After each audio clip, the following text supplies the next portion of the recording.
أعزائي المشاهدين والمتابعين، أهلا بكم في الحلقة 98 من كرة مع العمدة، والحلقة 30 من حلقات الموسم الرياضي 2022-2023. بعد الهزيمة الكبيرة من سيراميكا نزل علينا بتوع الحصريات بشوية أخبار كلها بتتكلم عن تغيير الجهاز الفني. اللي يقول لك المصري بيتفاوض مع تاكيس جونياس مدرب بيراميدز السابق، واللي يقول لك المصري خلاص اتفق مع خالد جلال، واللي يقول لك مباراة بيراميدز اللي جاية هتكون الأخيرة للعميد حسام حسن، واللي يقول لك المصري لو ما كسبش بيراميدز الإدارة هتمشي حسام حسن.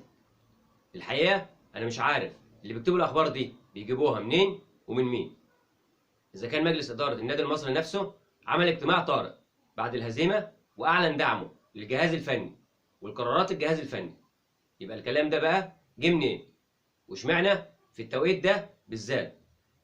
ما هو بغض النظر عن إن الأخبار دي صح أو غلط، توقيت نشرها ملوش غير معنى واحد بس، وهو إن في ناس مش عايزين المصري يبقى مستقر، وعايزين دايما جمهوره يبقى منقسم وفي حالة غليان، لأن النادي المصري حاليا في وضع صعب في الجدول، وعنده مباراة صعبة جدا مع نادي بيراميدز يوم الأربعاء 22 فبراير الجاري، وبالتالي انتشار أخبار زي دي في الوقت الحالي أكيد هيأثر بالسلب على تركيز الفرقة.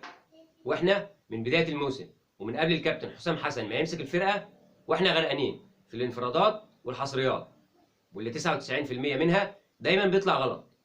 والصفحة الرسمية للنادي المصري ياما نفت وكذبت أخبار كتير. يا جماعة خلاصة الكلام، اللي بيحب بورسعيد والنادي المصري هيدعم الفرقة وهيقف جنبها حتى لو الجهاز الفني مش عاجبه واللاعيبة مش عاجباه. مش هيقعد يكتب أخبار وانفرادات وحصريات يهيج بيها الجمهور.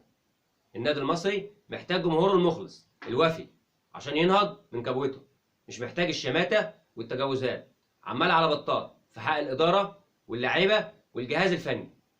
لو الكلام اللي بيتكتب على الفيسبوك عن الفرقة وحسام حسن ينفع يبني فرقة وكيان كبير زي النادي المصري، كان الكلام اللي بيتقال ليل ونهار في الاستوديوهات التحليلية نهض بالكرة المصرية.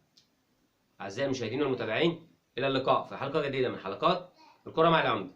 ما تنسوش تعملوا لايك للفيديو واشتراك في القناة. دمتم في رعاية الله.